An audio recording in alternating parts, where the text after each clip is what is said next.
What's going on? Boys, I prepared some notes a few days ago, but we're going to start out just a chattin'.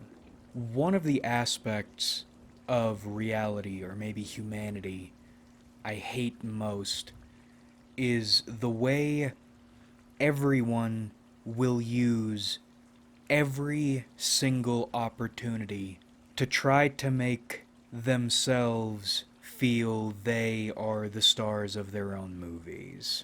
Now, granted, you are the main character of your story.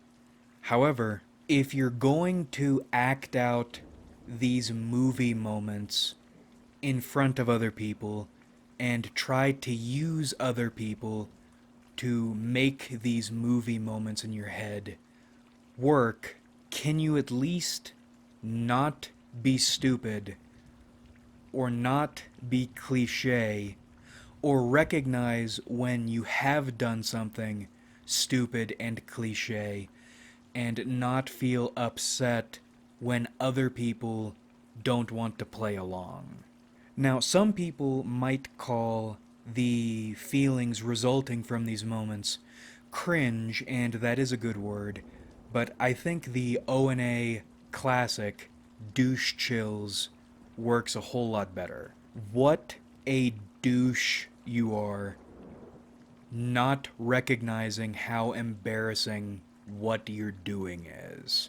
Now, I tend to hate funerals to begin with. And I think that's because funerals really are for the living. That's what bothers me. You're using someone's death as an opportunity to express yourself in front of a captive audience. Like, someone tried to do a fucking stand-up set today, and the fucking knockoff megachurch, of course, gotta get that rock and roll Jesus in while threatening people about going to hell if they don't attend this church. Gotta love it. And I am taking advantage of this death to express myself. However, you aren't stuck here. We aren't at a memorial. And I'm not pretending I'm doing you a favor and saving your soul here. This reminds me of the cutaway gag, the time one of my acquaintances in Boy Scouts in high school died.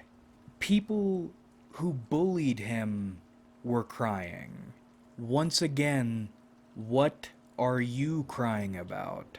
And people acting like I'm disrespectful for a number of things, not crying being one of them.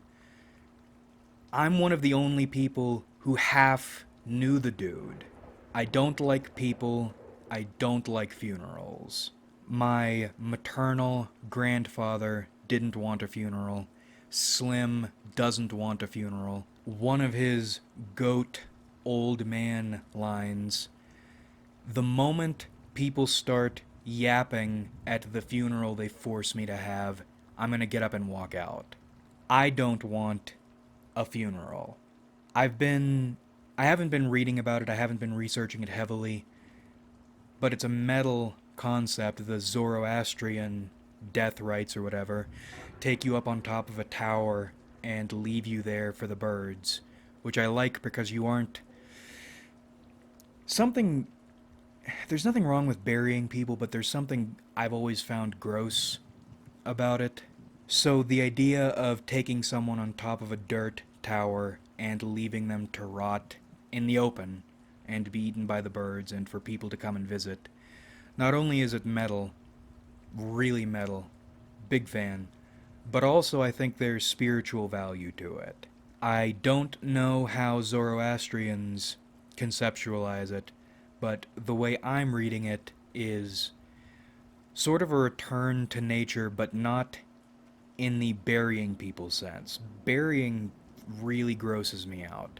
So the idea of returning someone to nature while elevating them, literally, of course, and not confining them, it feels like both a return and a freeing. Like your soul, instead of going into the soil with the worms, it goes up into the wind. And there's something, or there's some value in human decomposition. Hemingway, we've talked about this before, but it's worth restating. Hemingway in Death in the Afternoon has a few pages on day after day watching human bodies decompose. And he goes through the stages and how they decompose in different conditions. So this isn't something he was just forced to watch one off. Multiple times Hemingway would watch on the battlefield, watch bodies decompose over time in different ways. I think that's one of the reasons Hemingway became such a good writer, but I also think that's one of the reasons soul comes through in Hemingway's writing. I don't have the words for it yet, but I think there's spiritual value in watching a body decompose. The idea here being accepting in all its grotesquerie your body is temporary. Your memes will survive far longer than your genes will. And of course, your memes are going to die too one day, but the fact that there are degrees of survival beyond your physical death indicates the fact, if endurance is what you're looking for, biology isn't the ticket. That's part of why the Zoroastrian rotting thing is so interesting to me. Because at least in the West, your two options are get pumped full of chemicals until you're this wax doll full of preservatives people are going to stick in the ground, or you're burned to pieces. In either case, your survivors are doing everything in their power not to watch you become impermanent, even though you are. They're either performing rituals to pretend it isn't going to happen until they don't have to look at you, or they're getting it all over right now so they don't have to watch the process. I think trying to figure out how to accept death is important, especially considering it's a never completed task until you're there. I mean, recently, confronted with the idea of dying, I was surprised with my acceptance of it. But now that that moment has passed, I am right back to being terrified of what if next time I'm not as at peace with it. That's going to be scary. Right back to where I was. Fully aware I'm right back to where I was, and still right back to where I was. But then another idea hit me. Wouldn't it be just hilarious if you put people, erase their memories, put them in these temporary mortal forms, and made each and every single one of them, through all time, contend with the horrifying fact they are going to die, and then, once they die, revealing that, in fact, it's impossible to die. You're going to be alive forever, whether you want to be alive or not. What is more horrifying than an ultimate end? The denial, the permanent denial of an ultimate end. So now you're going to be spending an eternity trying to find ways to achieve that ultimate end. That was the original and driving concept behind Beach Hill, which is a series I'm going to have to get back to writing at some point. I've been grappling recently with what I'm going to do if life really doesn't get any better, yet it drags itself out.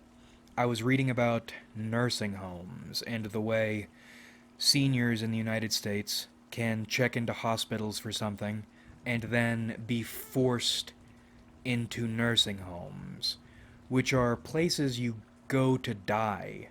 How do you live out your remaining days in a nursing home with anything resembling any positivity or peace? I have no idea. And the concept is horrifying to me. You're going to spend your last however many years imprisoned, both in a location and in a body that doesn't really work. I don't want to reach that position. And at least in the United States, that's a threat because it's not like you have a choice. You read about these people that get forced into it. They have no other option. They can't get out, they're trapped there. They're imprisoned. Nothing is worse for the soul than imprisonment, especially when you know there's no way out.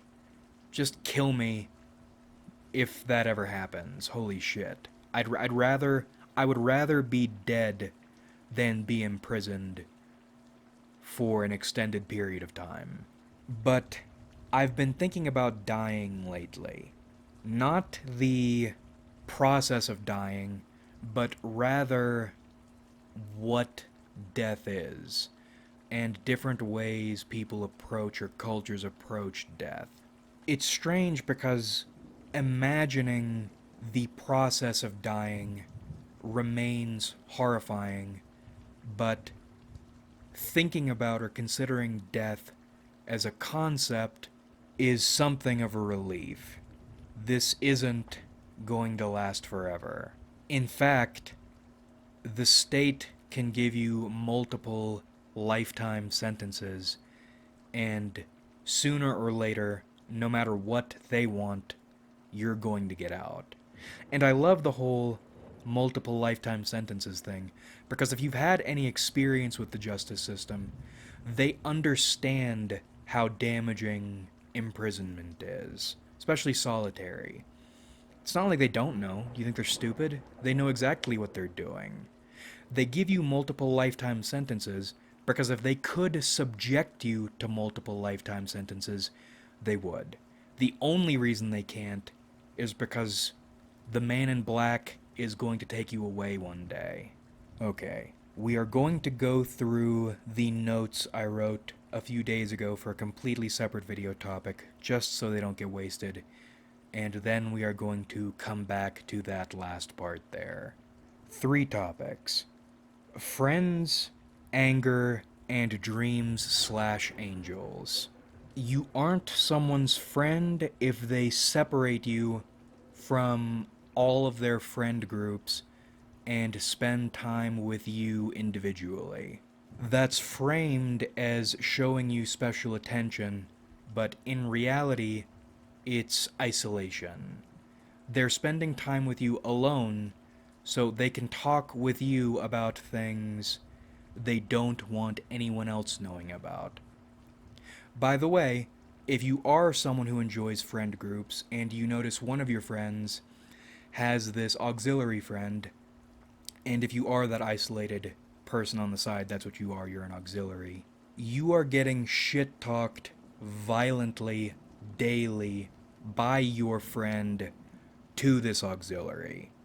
That's why they have this auxiliary friend off to the side, so they can talk shit about you without your ever knowing about it. They hate you. But for some reason, passive aggression is beautiful. They will not say what they mean to your fucking face. No, they're gonna say it to this other person, get all their anger at you out using this auxiliary, so they don't fuck up the vibes, even though I cannot overstate how much they hate you. And I bring this up because I have always been the auxiliary, and that is the purpose I serve. I am, and I assume all auxiliaries are, the hate therapists for people with wider friend groups.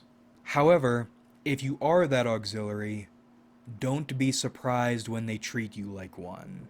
I probably don't have to tell you that, but I am becoming increasingly aware of the fact most of our viewers are children. And while that's obnoxious, here's a little life advice. If you notice you're an auxiliary, then you're better off alone. Now, of course, you're not going to listen to me, and it's going to really hurt, and I want you to think about this little piece of advice when you learn why it's a piece of advice. You are everyone's whole. So, number two, they're going to dispose of you or use you when convenient, which we just kind of talked about.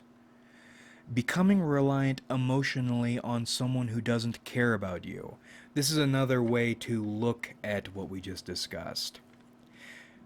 You don't want to become emotionally reliant on people. I mean, generally. I'm not saying you should isolate yourself. In fact, if you have the luxury of isolating yourself, I despise you in particular. But you don't want to let yourself get into a position your feelings of acceptance or appreciation, security, and wholeness come from other people. You are better off being incomplete alone than you are being falsely complete at another person's or other people's mercy. And it's strange, right? I've found if you are among other people whom you don't need, they are less inclined to hurt you. However, if you are among people you do feel you need, you are inviting them to fucking Brutus stab you. 36 stab wounds. Specifically because you need them. Don't need them. Just be incomplete and up rather than complete and then down. And then number 4, mastering your base state of isolation, semicolon. One would need to work hard to make you more lonely. Pretty much what we just said, but the idea being you are never going to stop feeling lonely. Never. You can be in the best relationship imaginable with the best friends imaginable, and you can even have deluded yourself into believing these things are going to last, but you still are going to feel lonely. If you dive head first into that loneliness and stop trying to run from it or beat it and just accept it, you're not going to feel better, but you will come to recognize, it's not going to be easy at first, that miraculously you aren't dying from loneliness. This goes for other negative feelings too, but loneliness seems to be one of the heavy hitters these days. You'll come to realize loneliness isn't killing you. And once you accept it and recognize it, it not just can't control you anymore, but it'll almost stop trying to control you. Okay, now we are getting into the anger section.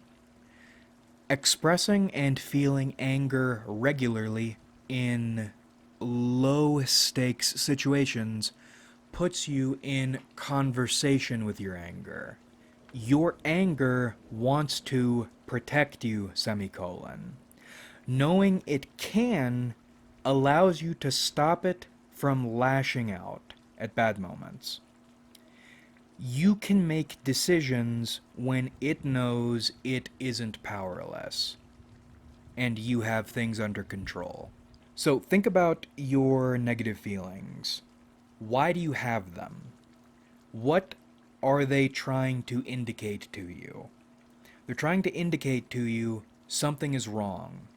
And they are trying to grab the steering wheel to steer you out of whatever's wrong.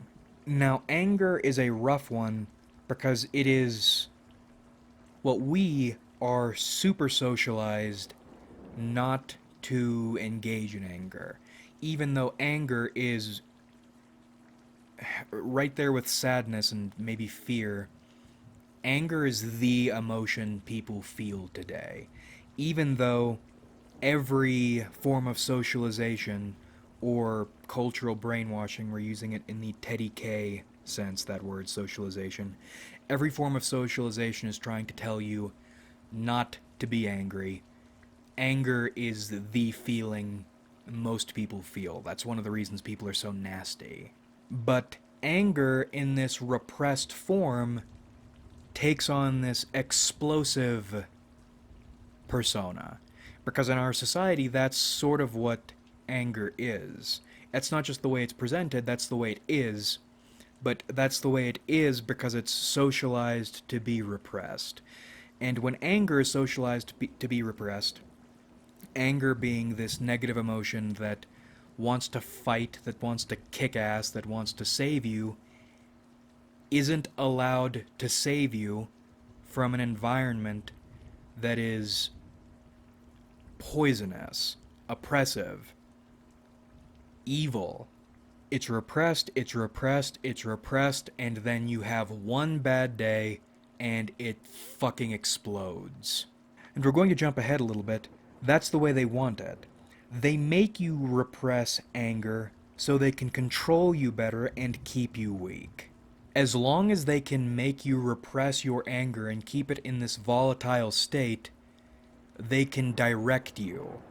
They can give you places to release your anger that serve, I say they, it's capital. Whatever is most profitable for whoever is in a position to profit. They are anger edging you so you can bust on the right spots to produce the most money and stay servile and producing. Now, how do you beat that? So, so the way you beat it, the way you beat it savagely, is by accessing low stakes anger constantly. So instead of edging for 27 days, you break it up into many small busts over the course of a week.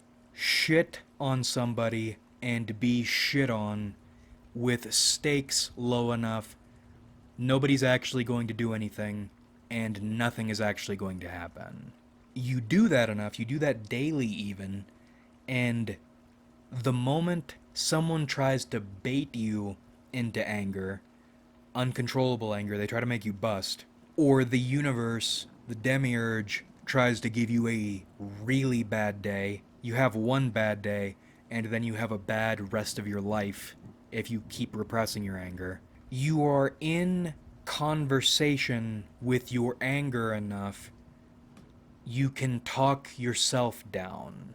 You don't need to humiliate yourself by girl slapping someone like Will Smith, and in doing it in such a pathetic way, nobody even tries to stop you because they just know you aren't going to do any damage.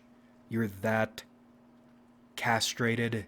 You know you could do something, and you could do it in a coordinated, actualized way because you do it daily, and in this moment, giving in to that anger would be inopportune, so you can choose not to. Your anger knows you're safe. It doesn't feel the need to snatch the wheel from you to try to protect you because you give it opportunities to, quotes, protect you in low stakes situations all the time. It's chill. Your anger is chill. And one of the reasons I know this is the case, aside from this actually working, for me anyway, is the fact that they really don't want you to access your anger in a low stakes way daily. You can be as passive aggressive as you want anywhere. People live and breathe passive aggression. I hate passive aggression, but you can be as passive aggressive as you want. But the moment, the instant you are even slightly active aggressive, you're shut down. I am banned on almost everything. I'm banned on 4chan. I didn't know you could get banned on 4chan. I was banned for racism, and I didn't know you could be racist against Polish people because I weren't aware Poland had any people in it. I know they have plenty of bootlickers. I have never encountered a more. It's. Poland is frighteningly cocksucking when it comes to capital and authorities. Not all Polish people, of course, but it's shocking. I recommend you go on all the international sites you can and interact with all the cultures of the world, just so you can see what people are actually like. Like I don't understand why people like Australians so much.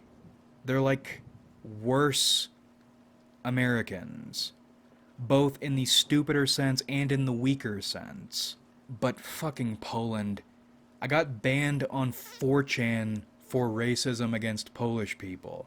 And then I decided I was going to review the global rules because I don't remember that ever being there. And you aren't allowed to troll people. What the fuck are you doing? The whole draw of 4chan is topic discussions, yes, but also topic discussions in vile, nasty ways. That's the whole draw. If you're sanitizing 4chan, I mean, I know 4chan's a honeypot, yes, but oh my god, you're not allowed to talk shit on 4chan. Do I have to buy Call of Duty? Do I have to travel back in time to COD lobbies to get my shit talking, my vile shit talking quota in? Mass media does not want you to be actively aggressive in low stakes settings, so you will be actively aggressive in ways they condone in high stakes settings. I can't. Am I a commie? Am I a communist? I keep talking about capital. You're going to be you're going to be directed to unleash your fury on the dipshit who can't actually do anything, who is just a symbol of the things you hate, not the things you hate themselves. You're jumping at shadows. Anyway, once you get control, well, it's not getting control, it's getting in conversation with your anger. You need to become a leader of your team. All your emotions are members of your team. We're all a happy corporate family here. You need the CEO mindset to lead your emotions effectively. Once you get into conversation with team member anger, when you're confronted with one of these higher stakes anger settings or provocations, instead of feeling this volatile, explosive anger, you can instead, because you do need to feel something, granted, you can feel tension instead. Tension is a much more productive emotion if wild anger isn't the thing. And again, tension, useful, negative emotional response, and anger is a useful emotional response, but wild anger is rarely a good emotional response. If you can get controlled, like a controlled wildfire, that's the sort of anger you want. And you develop that sort of anger by using it. Really using it. So the last section, dreams/angels, more something that didn't come to me in a dream, but came to me in that weird imaginary state before you fall asleep. If we, Soa, were going to become spiritual creatures of the dark wood, what purpose would we serve in the human mind, in the noosphere? Well, I think we would be cold, whispery wind angels who don't deliver people from suffering, because you'll never be delivered from suffering, but rather cradle you as you accept that you will never be delivered from suffering. One of the most infuriating things to me about people capable, the few people capable of generating ideas, and then their armies of morons who spread their ideas, which actually we've been reading more of that crowd book. Those are called contagions. People from centuries ago knew about this shit. People who generate ideas generate contagions and masses of fools who are infected by the contagion. One of the things that frustrates me about this thing, at least today, is the way everyone is trying to tell you there's a way out of suffering. That, no, really, if you do this, you'll get out of it. No, if you do that, you'll get out of it. Keep your chin up. You can rise above suffering. You can get out of it. You can escape it. When, on some level, you recognize, no, suffering is what you're here to do. Suffering has always been, and will always be, the only constant in your life. From the lowest lows to the highest highs, you are always going to be miserable. Suffocatingly miserable. And the few times you do get out of that misery, your stupid ass is going to strangle that opportunity to death, because, again, you know it's not going to last. So you're going to strangle it for all it's worth until you're forced back into misery. But really, you never left. Come, wayward souls, the black-blooded revenants of the seas will cradle you as you accept these truths. Not have them forced upon you. Not be manipulated into believing them, thinking you're going to get out by accepting them. No. By accepting suffering as suffering, with no escape from suffering, for yourself, as an acceptance of how shitty everything is. Once again, not to feel better about it, not to try to escape it, not even to try to bear it with dignity, because there is no bearing reality with dignity. Reality is nothing but indignity after indignity, nothing but humiliation and torture. But accepting that humiliation and torture are reality, and perhaps that no matter how terrifying, this is temporary. Maybe it'll be worse in the afterlife, holy shit, but the acceptance, the only things that will ever be constant in your life are pain and suffering and humiliation and indignity. And just crying, accepting it. And being held as you accept these things for yourself. Nurturing the few who choose to accept reality.